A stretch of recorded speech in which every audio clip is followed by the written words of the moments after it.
Hey everyone, this is Michael again, and welcome to the AEW Dynamite review, a out-of-date Dynamite review. This is going to be a review of this past Wednesday's edition of Dynamite, which was the September 23rd edition. It was, of course, from Daily's Place. And guys, it is a double upload day on this Friday. You guys are going to be getting, of course, the Dynamite review here, and then later on tonight, the SmackDown review, of course.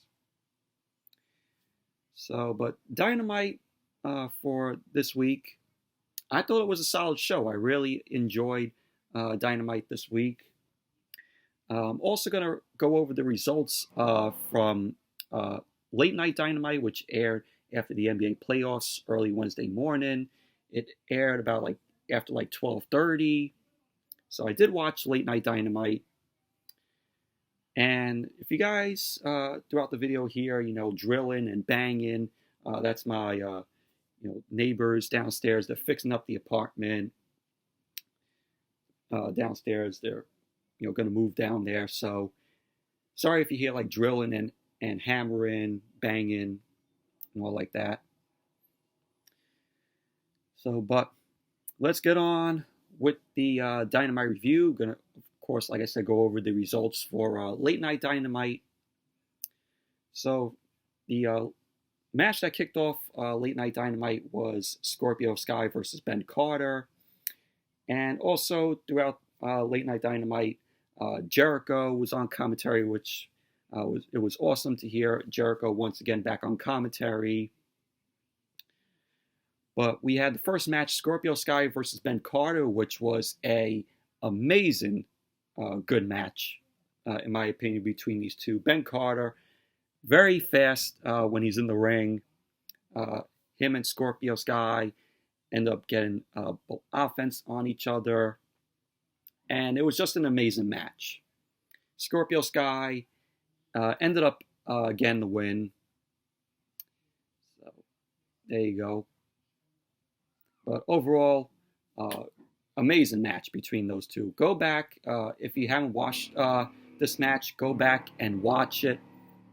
It's a great match. And probably the best match of Late Night Dynamite. And so then we had Anna Jay versus Brandy Rhodes, which was a solid women's match. Anna Jay ended up getting the win because of referee stoppage. And that was that. Anna Jay ended up winning.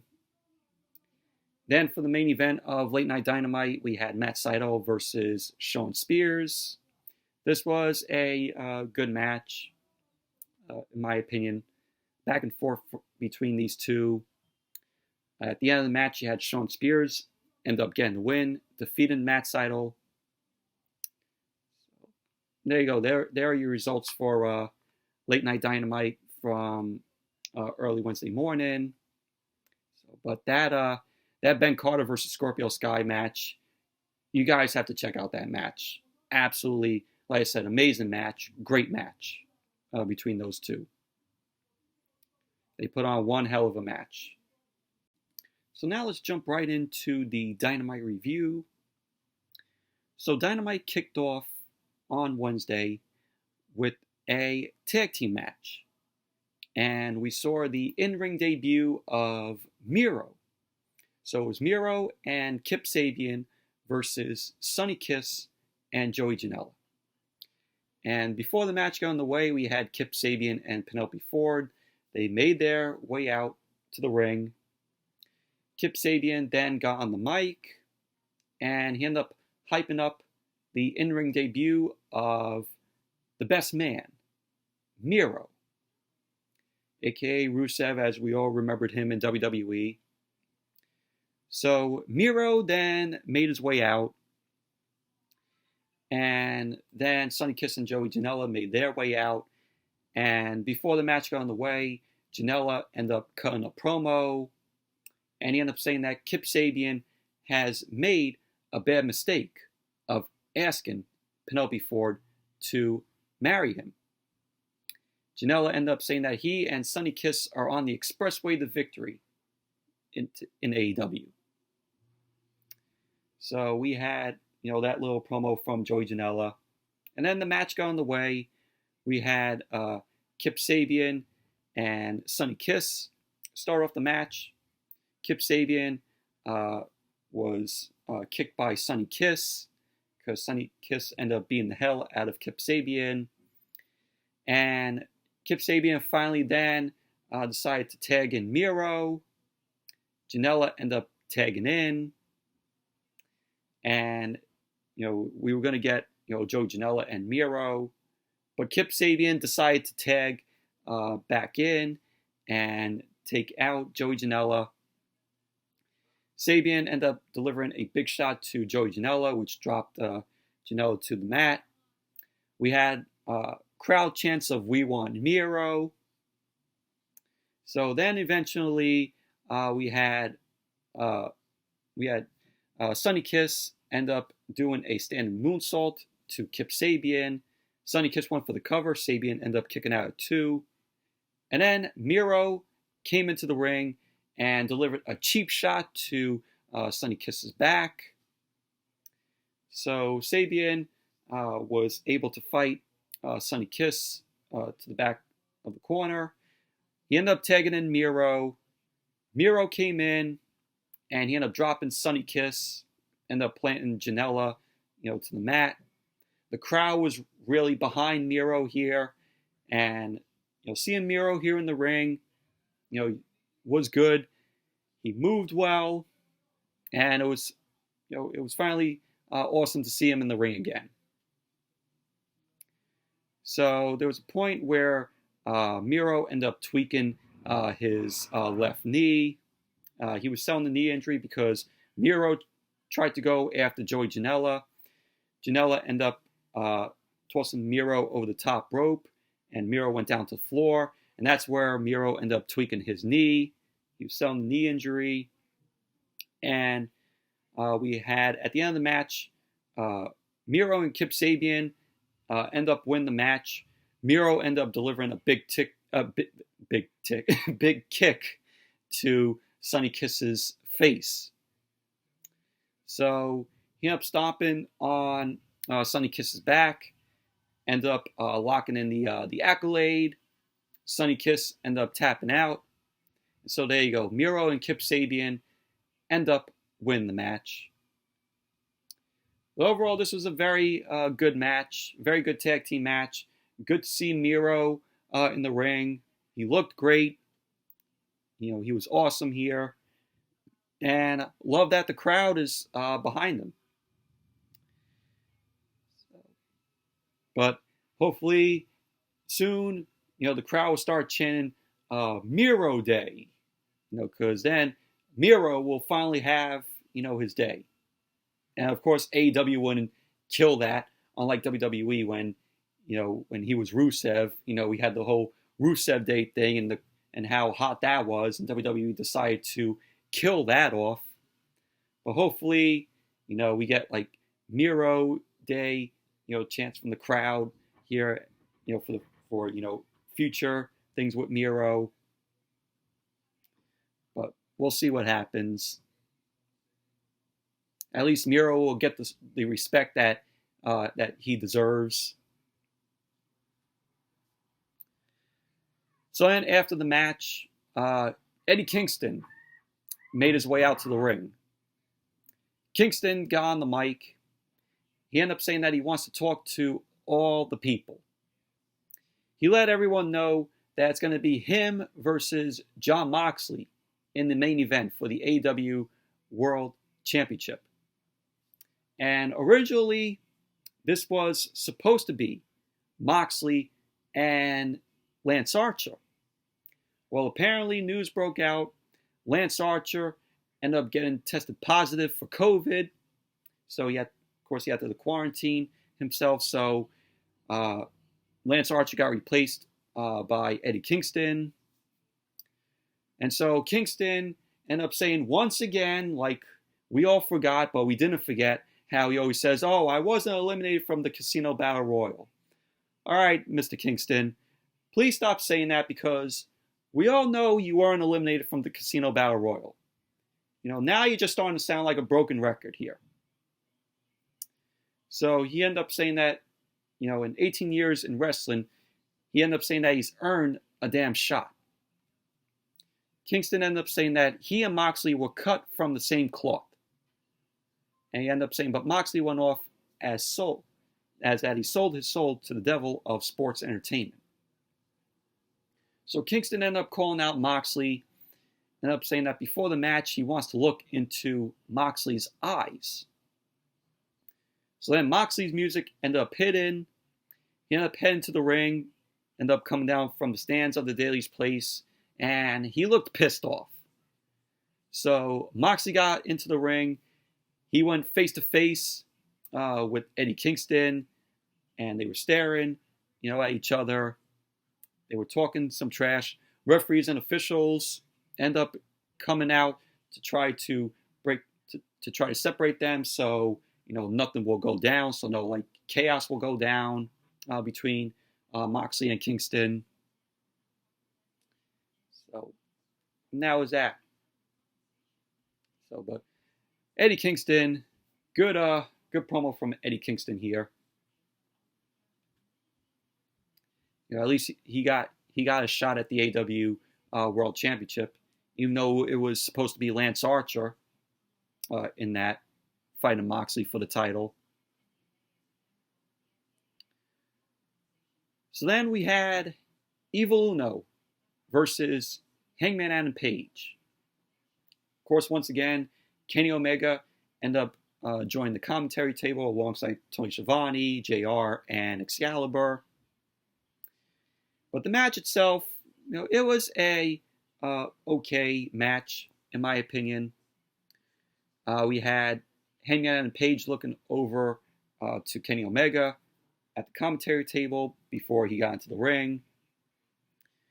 And so we had much of the Dark Order on the stage. We saw Colt Cabana there, Anna Jay. Of course, Brodie Lee wasn't there because Brodie Lee had a match, of course, with Orange Cassidy, where the TNT Championship was on the line. So he wasn't out there. So we had Omega on commentary end up saying that the tag team part of him is dead, and that's gone. He said he was there for a good time, but not a long time. So he just wants to be a singles competitor as of, whenever he gets back in the ring. So the match started off with Hangman Adam Page delivering a suplex to Evil Uno. Evil Uno ended up kicking out. So Uno ended up working his way back into the match. Page then delivered a slingshot clothesline that sent Evil Uno to the floor. Page ended up delivering a crossbody to Evil Uno to the floor. So then we had Hangman and Page end up doing a lariat that took out Evil Uno, and Dark Order end up making their way to the back. And at the end of the match, you had Hangman and Page deliver the buckshot lariat to Evil Uno, and that was that. Hangman and Page end up getting the win. So, overall, the match was okay. Wasn't great by any means, though. But just okay. Just an okay match. So then we had Tony Schiavone. He was backstage, and he was going to talk with the Young Bucks. And Tony Schiavone ended up looking a bit hesitant to knock on the Bucks' door after what happened when Alex Marvez a few weeks ago ended up knocking on the Young Bucks' door. The Young Bucks end up opening the door. They delivered a double super kick to Alex Marvez. So Matt Jackson ended up opening the door. And Schiavone ended up flinching. And Matt ended up saying that he knows that he's been acting out of line lately. That him and Nick have been acting out of line. And that they are trying to do better. He ended up saying that he's hoping fans at home see that him and Nick are going through a lot. He said they've lost title opportunities and even friendships. Tony Schiavone ended up wondering if that they could repair things. And he also brings up FTR. And Matt was like, FTR. Matt Jackson didn't really want to talk about FTR. And then Tony Schiavone ends up mentioning about FTR again. So Matt ended up wondering if Tony Schiavone is trying to make him mad. So then we had Matt end up asking Tony Schiavone that if he could see Schiavone's phone.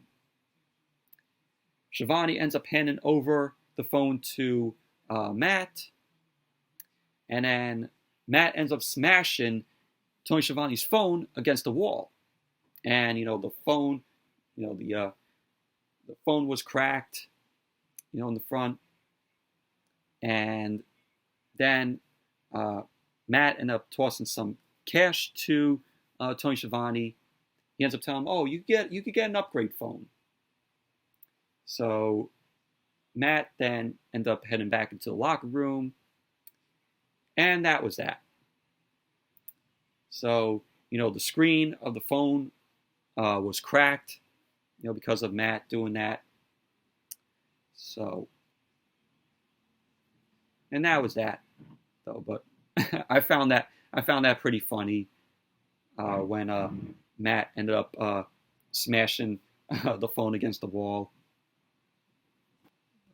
And then he ends up telling Tony Schiavone, you could get an upgrade. You could get an upgrade phone. A new upgrade is coming in. You're probably due for an upgrade. So. And then we had Brodie Lee versus Orange Cassidy for the TNT Championship. This was a pretty decent match, but we all knew what the outcome of this match was going to be. So we had Brodie Lee end up mocking Orange Cassidy. Anna Jay then end up going up on the ring apron. She was yelling at Orange Cassidy. Cassidy ended up putting his sunglasses, his shades on Anna Jay. Anna Jay wasn't thrilled with that.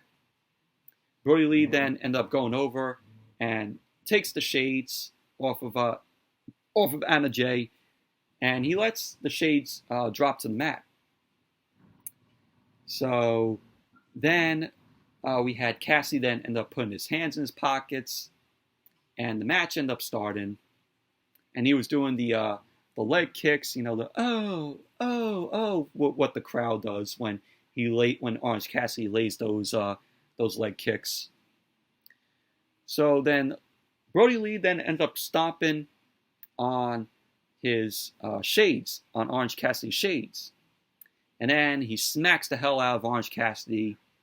Lee then took the shades, threw them into the crowd.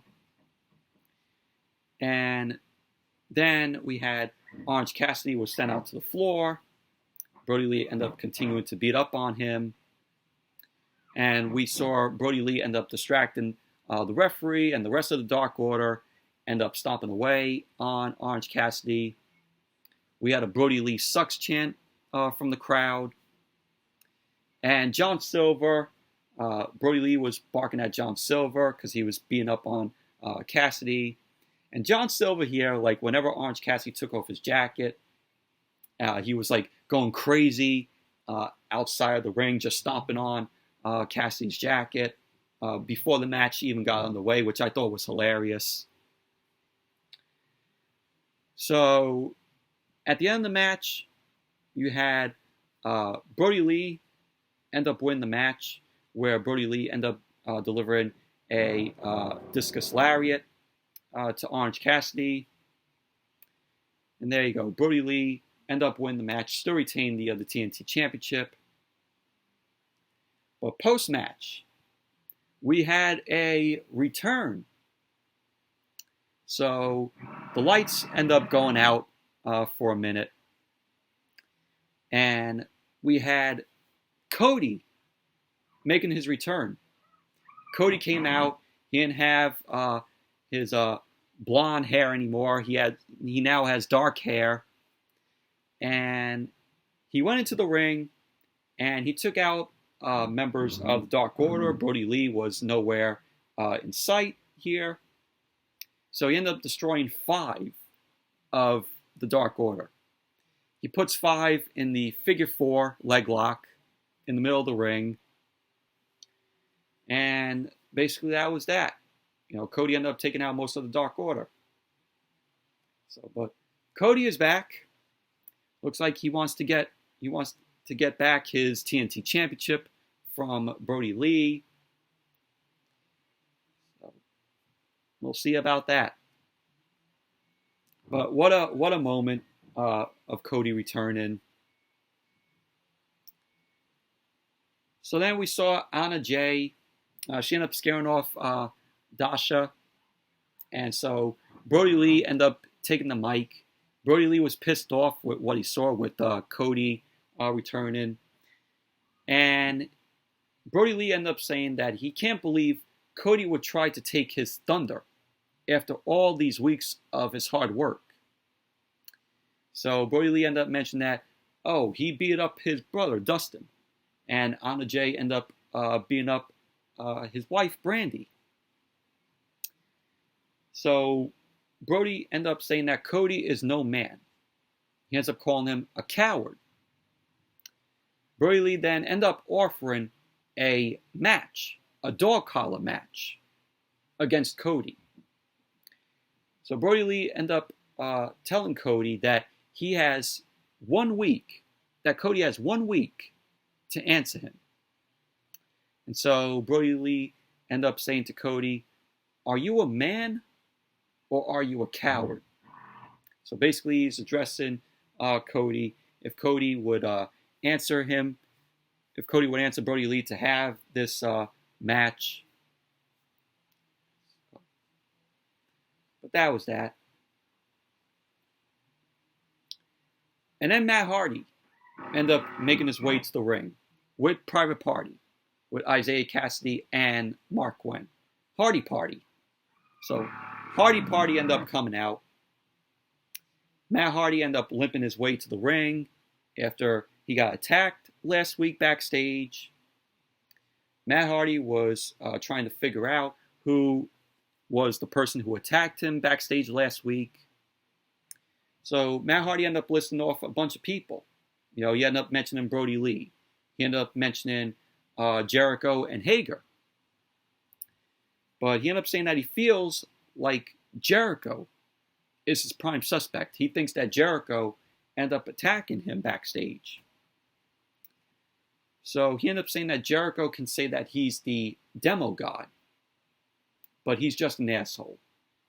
That's what Matt Hardy ended up calling Chris Jericho. So Jericho's music ended up hitting. He ended up coming out to the stage along with Santana Ortiz and Jake Hager.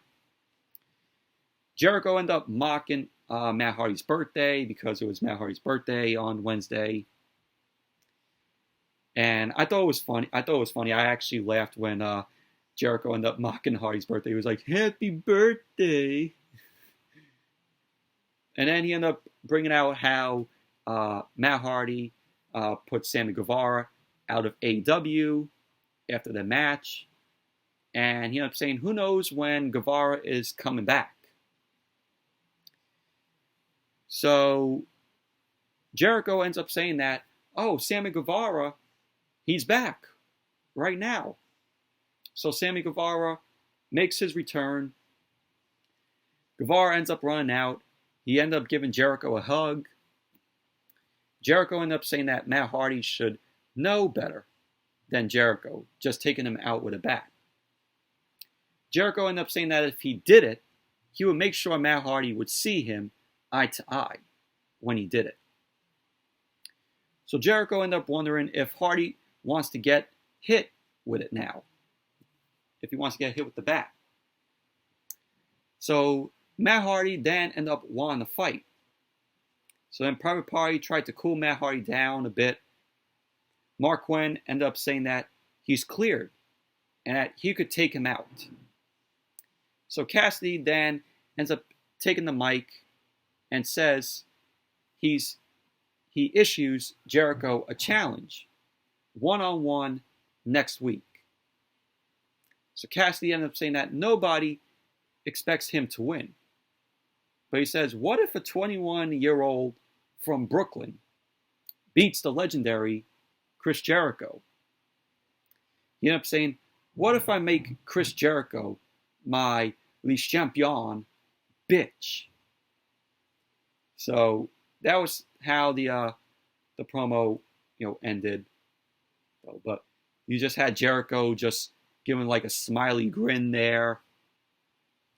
But this was a good segment right here from Matt Hardy, Private Party, Jericho, and the whole Inner Circle.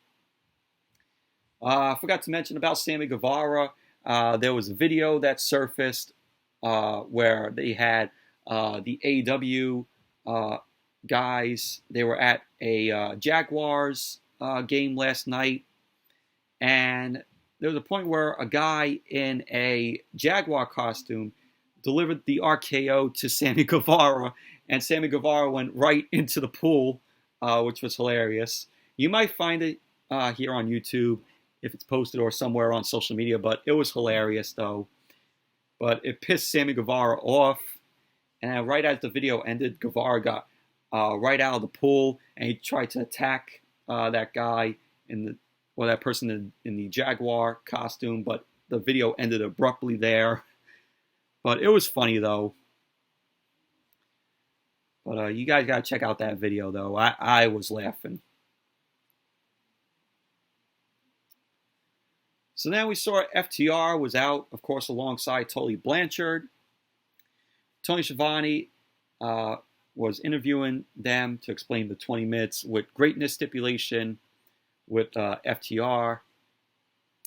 So Tully ends up hyping up FTR, and he wonders what makes them the best in the ring. So he went on to say that, they are the best tag team. And Tully ended up saying that next week they get to show the fans their greatness. And it will be against SCU in a 20-minute match. It's not going to be a 60-minute match. So it's only going to be 20 minutes. Dax Harwood ended up saying that it doesn't matter who they face next. It can be the Best Friends or anyone else. So then we had the Best Friends, Chucky T and Trent. They end up heading out. They end up saying that they might be banged up after last week's parking lot brawl, which was an amazing parking lot brawl. If you guys haven't checked out that parking lot brawl from last week between the Best Friends and Santana and Ortiz, definitely go check it out. It's awesome. Parking lot brawl, amazing. It was possibly one of the best matches of the year, on that list of best matches of the year so far. And so Best Friends were like, they will take on FTR right now. So FTR then end up agreeing. They end up getting out a referee. But we had Cash Wheeler end up getting on the ring apron. And he ended up saying that the Best Friends aren't healed up. So maybe we could have this match next week. So then Chuck Taylor, Chucky T, was on the mic. And he ended up saying, say what you want about Santana and Ortiz, but they aren't a bunch of weenies and are always looking for a fight. So then Chuck and Chucky T and Trent then end up hugging in the ring. FTR and Tully Blanchard end up going to the back. So that was that. So we're going to get that match next week. 20-minute match.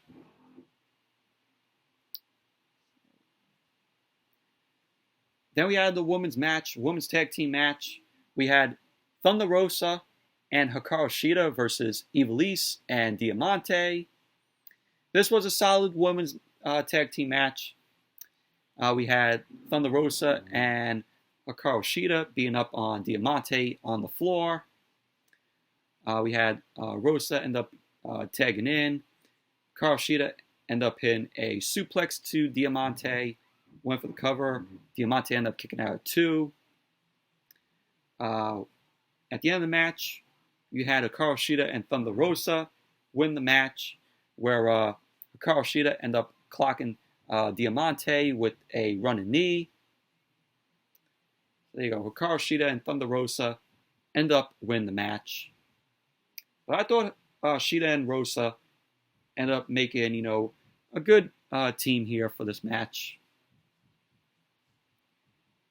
But overall, it was a solid women's tag team match. Wasn't bad. So then we went to Dasha backstage with Chris Jericho. She was asking about Jericho challenging Isaiah Cassidy to a match. Jericho ended up telling Dasha that he might be a big star in AEW, but it won't be next week. Jericho ended up saying that the only shot Cassidy is feeling will be from him in the ring. And so then we had MJF. MJF then strolled up to Jericho, and he ended up saying that it's awful someone like Cassidy would disrespect Jericho. Jericho ended up saying that means a lot from the uncrowned champion. That means a lot. So they both say to each other that they are great. And then say, so why did you call me a loser? What we saw last week when Jericho and MJF started off Dynamite last week when they were in the parking lot with Tony Schiavone there. So they end up bickering a bit. MJF ended up saying that he would never do that. He was saying it about the limo driver. And Jericho then ended up saying that he was calling Tony Schiavone a loser. So they both end up laughing. They end up doing fist bumps. And they each say that they are all right. And then they headed off. And that was that. So then the commentators end up announcing what we're going to see for next week's Dynamite. So for next week, of course, we're going to see Isaiah Cassidy versus Chris Jericho. Britt Baker is going to be in action next week. She returns after her match that she had at All Out with Big Swole. And we're going to be seeing FTR versus SCU, of course. Ricky Starks versus Darby Allin, which that's going to be a pretty good match there. And then Moxley is going to be appearing. And then it was also announced that on the October 7th edition of Dynamite, we will be celebrating Jericho's 30 years in wrestling. So it's awesome that Jericho, of course, is getting a celebration there for 30 years. He deserves it because he's one of the greats. He's one of the greatest of all time. And we're going to begin on October 14th. It was announced that it will be Moxley or Eddie Kingston versus Lance Archer for the AEW World Championship. So that was announced. And then we had the main event, Moxley versus Eddie Kingston, AEW World Championship on the line. Good main event. This was a good match. We had a chopping contest that was done between Moxley and Eddie Kingston to see who would chop the hardest. There was also a point where they were slapping each other. Kingston was working on Moxley. He was delivering He was delivering blows to Moxley's head.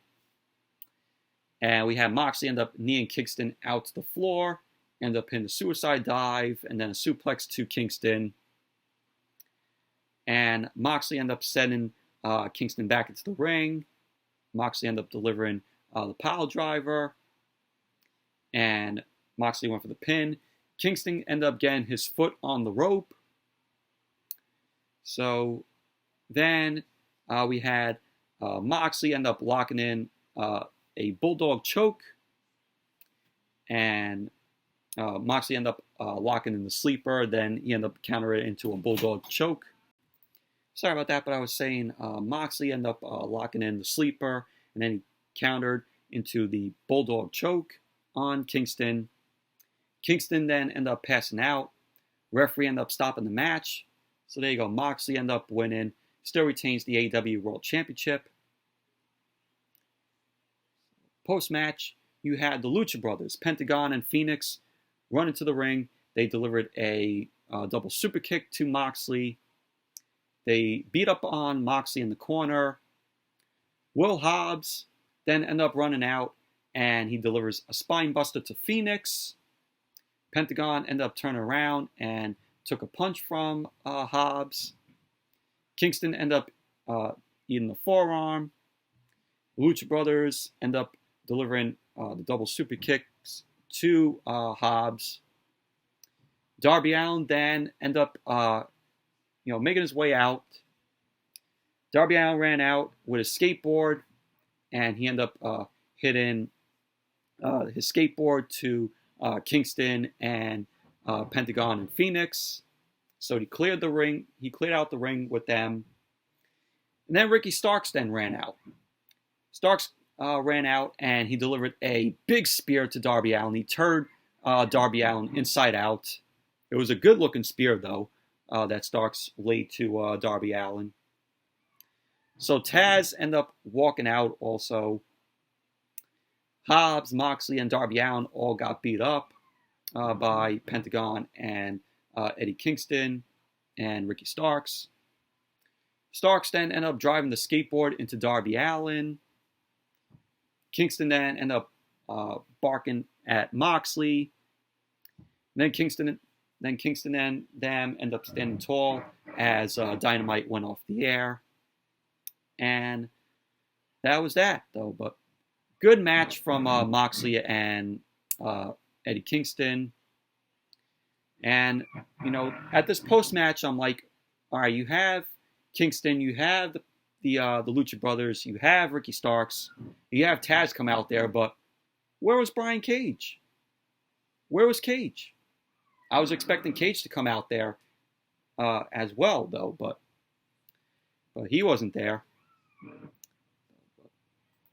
Overall, Dynamite was a solid show. Really liked it this week. But anyways, that's it for the Dynamite review. Thank you all for watching. Hope you all enjoyed this review. And like I said before, sorry about if you hear drilling and banging in the background. That's, like I said, my neighbors downstairs, fixing up the apartment because the previous tenants that were down there moved out. So they're fixing up the place. But anyways, that's it for this video. And be sure to give the video a thumbs up, comment, subscribe. And I will see you all later tonight with the SmackDown review. Not expecting a good show, as always. I'm expecting a pretty shitty show tonight. But anyways, see you all later tonight with the SmackDown review.